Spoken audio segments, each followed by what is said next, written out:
Welcome everyone, it's Jackie here, and today I'm starting a how-to series, and it's how to make a basic, simple junk journal, the way I do it. And this is the type of journal you would make if you were using like a cereal box type journal. So it's card, just folded, no gaps, nothing complicated about it. We are going to do it fabric covered. I'm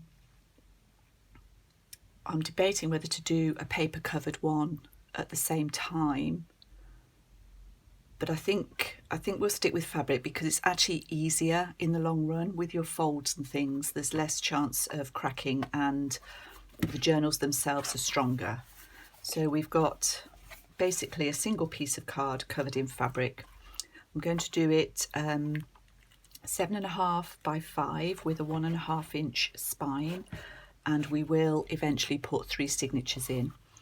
I'm going to start right from scratch with this and try and give you a few tips that I've picked up over the years. I've been doing this type of thing now for nearly 20 years. Started with cards, mini albums, 3D constructions, all sorts of things. Junk journaling is my favourite. I am going to be slightly hampered by Miss Molly, who's here. But I can't bear to move her because she's quite happy. So anyway, we'll get going. So I want to start by a really simple explanation. I'm using what I would consider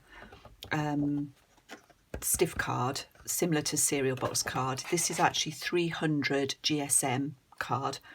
Cereal boxes are fine and I have used them, but I don't really like the shiny side for sticking things to, for covering up. And I know you can gesso it and I know you can sand it and all of that sort of thing, but for me, I like using card, new card. So this card and paper has a grain, and it is worth knowing about the grain because it makes the way you fold your card much easier to understand. So the grain on this card runs this way. So if I bend it, it's quite happy to bend this way. If I try and do it this way, it doesn't want to go so easily. I hope you can see that. That's pushing back against me. This way it is pushing back against me, but it's much easier. So when we score our lines to fold our card, we want to go with the grain. So I've actually cut my pieces this way. I could make a simple journal from just this piece of card. I could cut it down and I could score it and fold it. But because I want to fold with the grain, I'm going to use 2 pieces of card and I'm going to cut my initial pieces from this.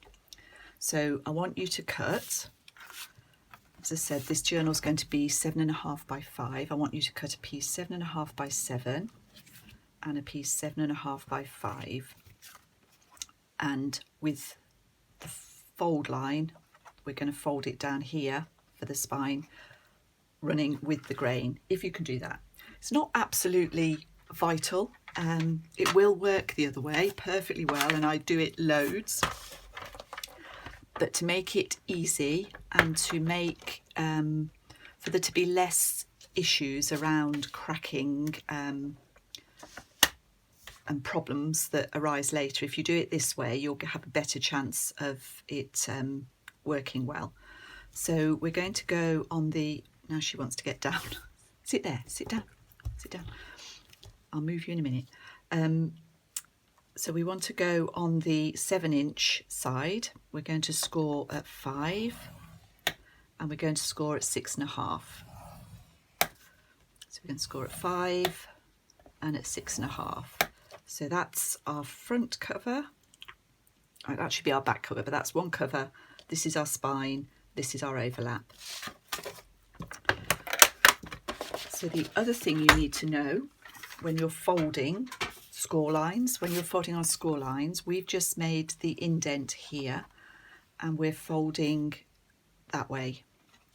So it's this, I always think, is a little bit counterintuitive. You naturally think you would fold the valley inwards, but to get a good crisp fold line, it's much better to go away from the valley, so that way. And then to finish off making our covers, we're going to glue this 7.5 piece and 5-inch piece together. And I'm going to use PVA glue. I'm actually using art glitter glue.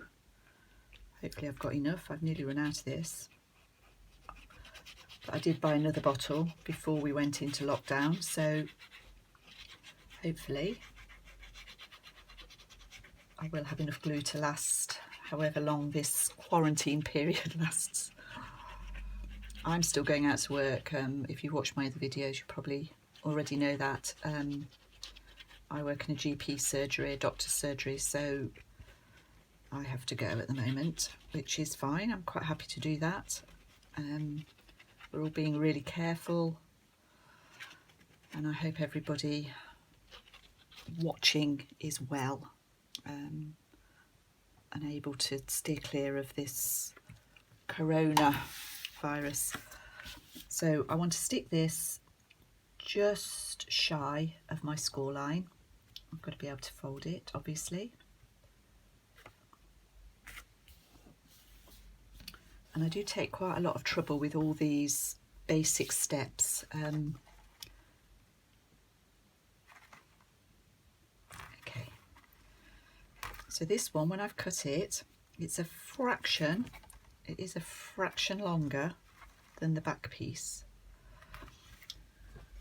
And I am going to rectify that by just taking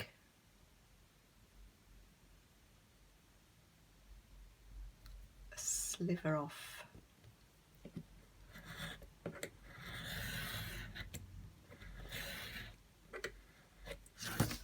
Okay, so hopefully that's stuck. It does need a few minutes. So that's our basic cover put together. I'm going to use fabric to cover this. Still got a slight bit of error there. I need a new blade in my craft knife. Oh, Molly knocking things off. Okay, so that's our basic cover, 7.5 by 5, and I'm going to use this fabric to cover it with. I might make a second one in a similar way so that we've got two that we can go between, because obviously one of the issues around this type of journal making is waiting for glue to dry, and it is important to wait for things to dry. If they shift around, it spoils the finished product. So tempting though it is to rush through, I'm not going to do that. I'm going to give this a chance to dry, and then I'm going to come back and show you how I glue the fabric onto this, and I'll see you all soon.